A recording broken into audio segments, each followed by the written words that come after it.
Hey, it's Alan, and I just wanted to let you know that you can now listen to the ongoing history of new music early and ad-free on Amazon Music, included with Prime. Hey, before we start the show today, I want to tell you about something brand new we're launching with our friends at Apple Podcasts called The Ongoing History of New Music Unlimited. For $3.49 a month, $3.49, which is less than the price of your morning coffee, you can now get access to the full archive of our shows ad-free. Plus, you'll get brand new episodes 2 days early and special bonus episodes. It's Ongoing History Unlimited, and it's available right now, only on Apple Podcasts. All right, now, welcome to 80s Anonymous. Let me be the first to congratulate all of you for being so brave. Together, we'll beat this addiction you have to that decade. Let's go around the table and introduce ourselves. First names only, followed by your particular 80s musical obsession. Hi, I'm Joe. Hi, Joe. I'm into spandex metal, like, Motley Crue and Poison. And I've got a mullet, man. Oh, there. No, it's okay. Let it all out. We're all friends here. It's all right. Have a seat. Next. I'm Frank. Hey, hi, Frank. I don't have a mullet, but I do have every single record by both Huey Lewis and the News and Kenny Loggins. I've also watched Top Gun more than 2,000 times just to hear that Take My Breath Away song. Very good. And next? Yeah. I'm Vern. Hi, Vern. And I love the Smiths. Whoa, no! No, really. The poignant lyrics of Morrissey, the chiming guitars of Johnny Marr, the competent drumming of Mike Joyce. Mike Joyce? Mike Joyce? Get out. Get out! Can't you see these people are hurting? We don't need your hopelessly depressive and semi-suicidal kind here! Leave! Now! Get out! Calm down, people. It's all right. He's gone. Honestly, I'll never understand that type of 80s person. I mean, what's the big deal about the Smiths? This is the Ongoing History of New Music podcast with Alan Cross. So, for once in my life, let me get what I want.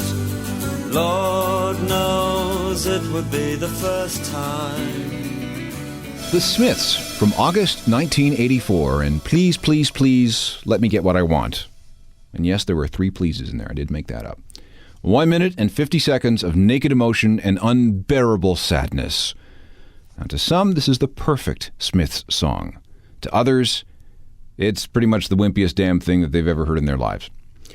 Hello again, I'm Alan Cross, and this is one of those shows where we try to figure out why certain acts of the past continue to be so revered and worshipped. In the past, we've talked about bands like the Velvet Underground and the Stone Roses and Bauhaus and Iggy Pop and Elvis Costello. And this time, it's the Smiths, a jangly English pop band with their outspoken and enigmatic lead singer. Everyone has what they consider to be their golden age of rock music, and I'll tell you when yours was. You ready? Your golden age of rock was that period between your middle teens and your early 20s. That's when you have the most time and energy and the greatest desire to invest in music, both physically and financially. This is also the time when music is front and center emotionally and spiritually in your life. The music that you discover and adopt as your own in your mid-teens to early 20s will stay with you forever. Now, if you came of age musically in the mid-1980s and you hung out with a certain crowd, there was an excellent chance that you were exposed to the Smiths.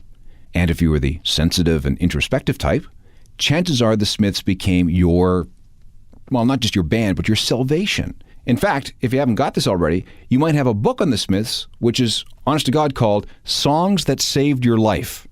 Even though the band released just 4 proper albums in their existence, few groups from any decade inspired the kind of devotion that we continue to see with the Smiths and the awe that is still accorded to Morrissey, the singer, and his ex-partner, guitarist Johnny Marr. All right, so why? That's what we're going to try and find out. Before this hour is through, you'll hopefully understand what the big deal is about the Smiths, as this person apparently does. This is Miriam from Altadena. Okay, Miriam, you're on the air. Talk to Morrissey. Oh my God, Morrissey, you're like so special, and your songs just like speak to me.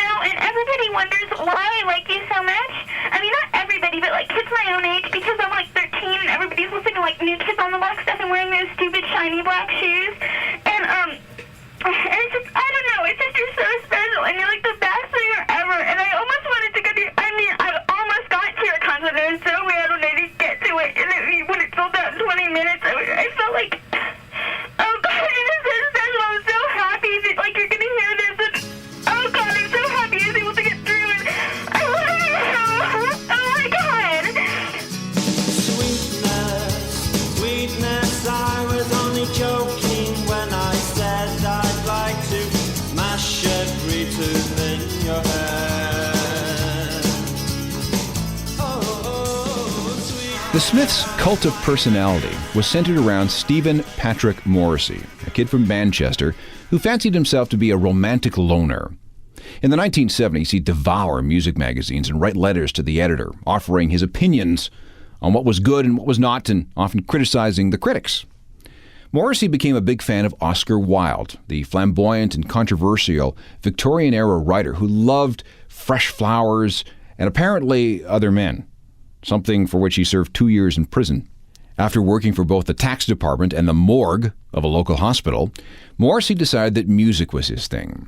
His first serious attempt at doing something was in a group called the Nosebleeds, which featured a guitarist by the name of Billy Duffy. But that group lasted only a short while, with Billy going on to form The Cult with Ian Astbury a couple of years later. In 1982, through some mutual friends, Morrissey met Johnny Marr, a teenage soccer star, and within seconds, they were collaborating on material. And that's the way it stayed for the next 5 years. Morrissey's words set to Marr's music. They chose the name The Smiths because they couldn't think of anything more plain or anything more boring. That was very deliberate. They were making a statement. See, because back in the early 80s, alt-rock was all about synthesizers, played by bands with fancy names like Orchestral Maneuvers in the Dark and Depeche Mode. The Smiths sounded unfancy and unpompous. It was also a homage to Patti Smith, the New York poet who was one of Morrissey's heroes, and it might also have been a nod towards a Manchester nightclub of the 1960s called Mr. Smith's. But, like a lot of Smiths history, the truth is shrouded in myth and legend. The Smiths made their live debut on October 4th, 1982, at a Manchester club called the Ritz. The lineup changed a little bit, but by the time the band released their first single the following spring, things had settled down. It was Morrissey out front, Marr on guitar, Mike Joyce on drums, and Andy Rourke on bass. Here's that first single, May 1983. This is Hand in Glove.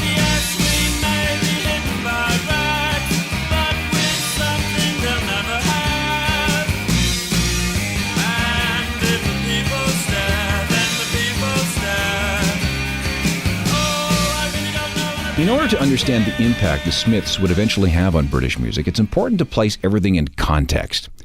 If you were a musician in 1983, you were in one of two camps. A, you were into heavy, hard rock, charged up on testosterone, or B, you were into synthesizers with dance beats.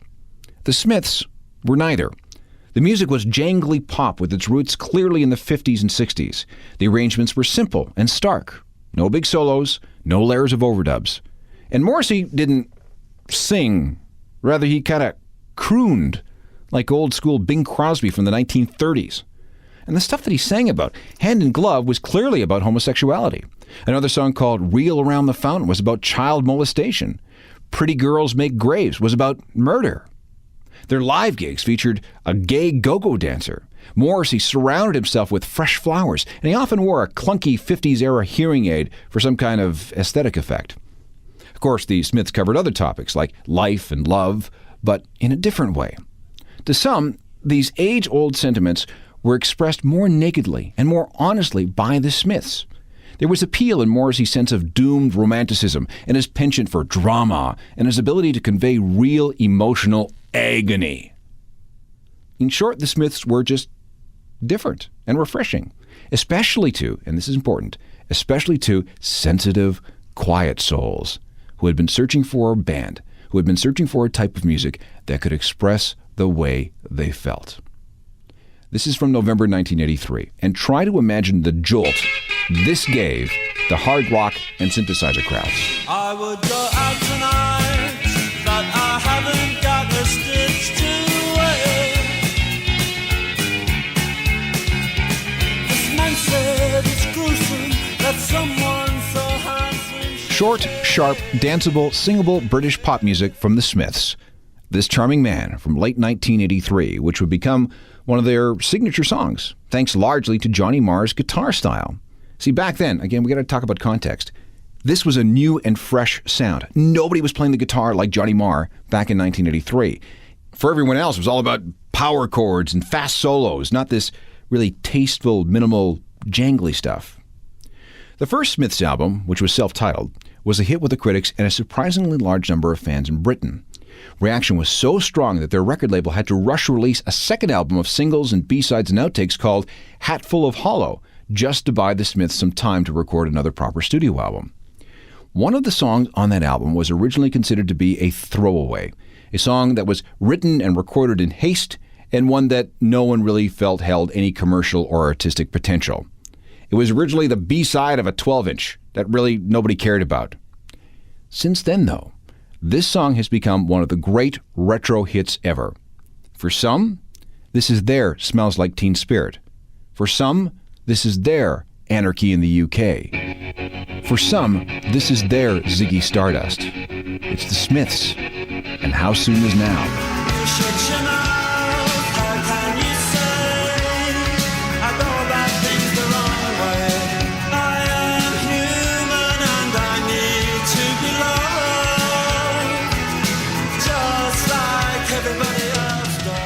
How Soon Is now regarded as one of the great alt-rock classics of all time. When we come back, we'll move into the middle part of the Smiths' short career and examine how the band ended up as an object of worship before blowing up completely. Don't go anywhere. Welcome back. I'm Alan Cross, and on this program, we're trying to discover what's the big deal about the Smiths. So far, we've established that the Smiths were able to fill a niche in British rock in the middle 1980s. Their sound was unique, thanks to Johnny Marr's chiming guitar arrangements. Their lyrics were direct and to the point on many, many different emotional levels. And their frontman was, well, pretty charismatic. Love him or hate him, there was something about Morrissey that made you pay attention. The Smiths' second proper album came out on Valentine's Day 1985 and was called Meat is Murder. This was the typical difficult second album, and usually the one cited by Smiths fans as their least favorite. After coming out of the gate so well with their critically acclaimed debut record, followed quickly by the Hatful of Hollow collection, which also did very well, there was something confused about Meat is Murder. The band tried to expand their sound and subject matter, but couldn't quite do it. There were tirades about failed love and abusive school teachers, along with the expected self-absorbed melancholia. And this is the record where Morrissey began to be very outspoken about animal rights and meat eaters in general. For example, if you listen to the title track, you can hear a sample of hoofbeats of cattle as they're led, apparently, to the slaughterhouse.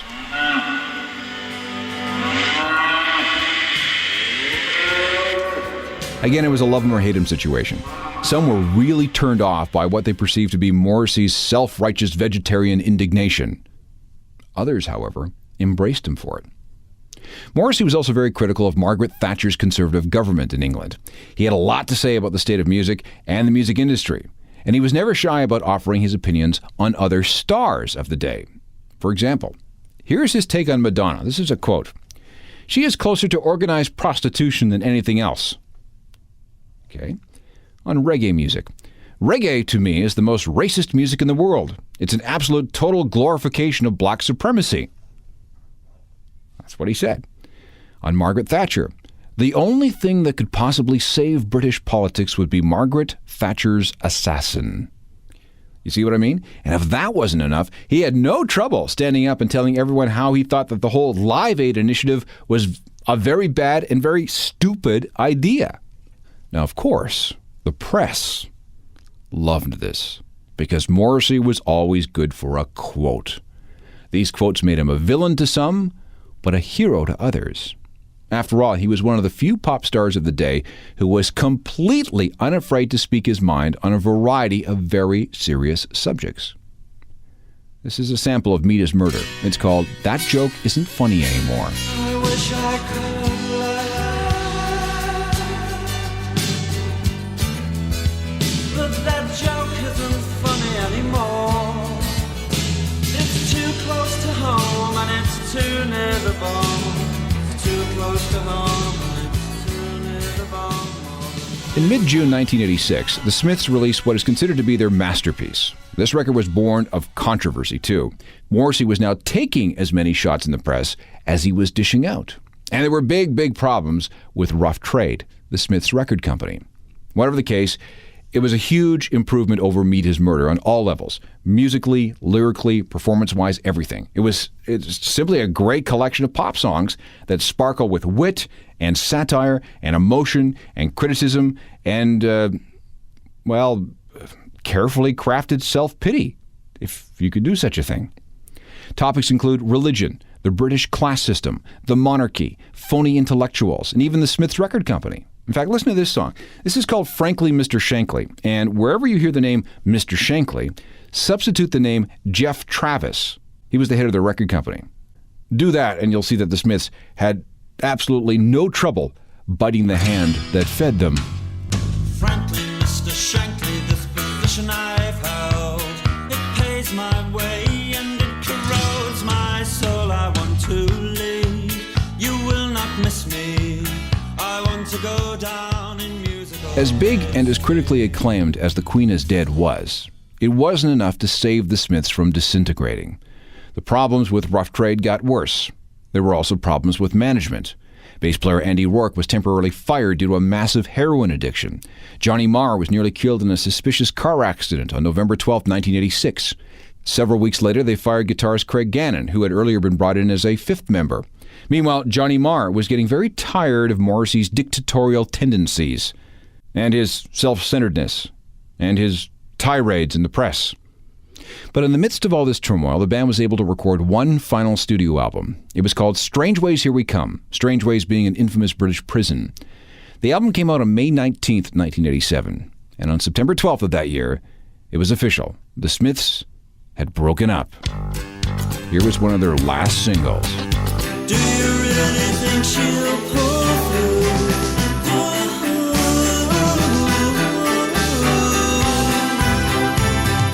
Girlfriend in a coma, I know it's silly. Girlfriend in a Coma from Strange Ways Here We Come.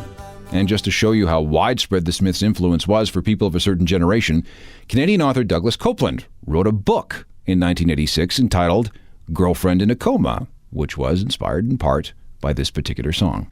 So there we have it. The Smiths were officially done by the autumn of 1987. Yet their mystery and their influence have endured. Why? Some of those answers are next.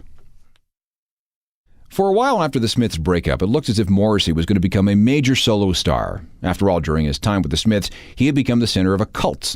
Fans worshiped the man. Now, trust me on this. You either got it or you didn't. But if you did, you got Morrissey fever bad. Remember the fan at the beginning of the show? I don't know. It's just you're so special, and you're like the best singer ever. And I almost wanted to go to. I almost got to your concert. It was so weird when I didn't get to it, and when it sold out in 20 minutes, I felt like. A series of solo albums followed. The two best being the first, Viva Hate from 1988, and the third, Your Arsenal from 1992. Here's a sample of that one. Note the irony dripping off this song. We hate it when our friends become successful, and if they're northern, that makes it even worse, and if we can destroy them. Although it got off to a promising start, Morrissey's solo career hit the skids in the mid-1990s. He went from record company to record company, seemingly unable to put together a consistent album worthy of such a legend. He moved to Los Angeles and pretty much kept to himself and refused to do any interviews, and he toured less and less. Meanwhile, Johnny Marr became a very hot session guitarist, working and touring with the Pretenders and The. He teamed up with Barney Sumner of New Order in a group called Electronic, and they put out some pretty decent stuff. He became a friend and confidant of Noel Gallagher of Oasis, sometimes working in the studio with him. He worked with Beth Orton and Neil Finn and Paul McCartney and the Talking Heads. And finally, on February 4th, 2003, over 15 years after the Smiths broke up, Johnny Marr finally released a solo album. His group is called Johnny Marr and the Healers. The album is Boom Slang, and here's a sample. This is called The Last Ride. You got to believe, take it from me, but don't take too long, you're never gonna go wrong. Get up off the ground, back on your feet, it's easily done, you didn't mean to hurt no one. Although they were around really for just 4 years, the Smiths succeeded in becoming the definitive and the most influential British indie band of the 1980s. Not only did their success and their impact hasten the death of technopop, it also laid the foundations for what would become Britpop a few years later. And we all know how that sound dominated British pop for nearly an entire decade. Maybe it's a case of you had to be there to really get the Smiths. But those who were there, and those who have been led back to the music of the Smiths, will tell you that this was one of the most magical bands in the history of alternative rock. While they were together, the Morrissey-Marr alliance was a fine songwriting team. They helped reintroduce the pleasures of the 2- and 3-minute pop song. And of course, there was Morrissey's sense of doomed romanticism, his lyrical wit, and his penchant for drama. Like Depeche Mode and The Cure, the Smiths gave troubled, sensitive, shy, and alienated music fans something to hang on to. No matter how badly they felt, they knew that they could embrace their Smiths records for comfort. Morrissey not only understood their pain, but could articulate it like no one else. And that ability to empathize, is what the big deal is about the Smiths. Will there ever be a Smiths reunion? Unlikely, given that there's a lot of bad blood between Morrissey, Johnny Marr, and the rest of the band. There was an ugly court battle that resulted in Morrissey having to pay out £1 million in back royalties to other members of the band. And that had to hurt. And according to Morrissey, and please take this with a grain of salt because, well, it's Morrissey. He says no promoter has ever come forward with a big money offer for a reunion tour. No one, ever. Now, I find that surprising given the love the world continues to show for retro 80s music, but that's what Morrissey says. Meanwhile, if you'd like to know more about the Smiths, you need 2 books. The first is called Morrissey and Marr, The Severed Alliance by Johnny Rogan. The second is the one I mentioned earlier, called The Smiths, Songs That Saved Your Life by Simon Goddard. If you're a fan, you will love it. If you're not a fan, stay away. Technical production for the show is by Rob Johnston. See you next time. I'm Alan Cross. You've been listening to the Ongoing History of New Music podcast with Alan Cross. Subscribe to the podcast through iTunes, Stitcher, Spotify, and everywhere you find your favorite podcasts.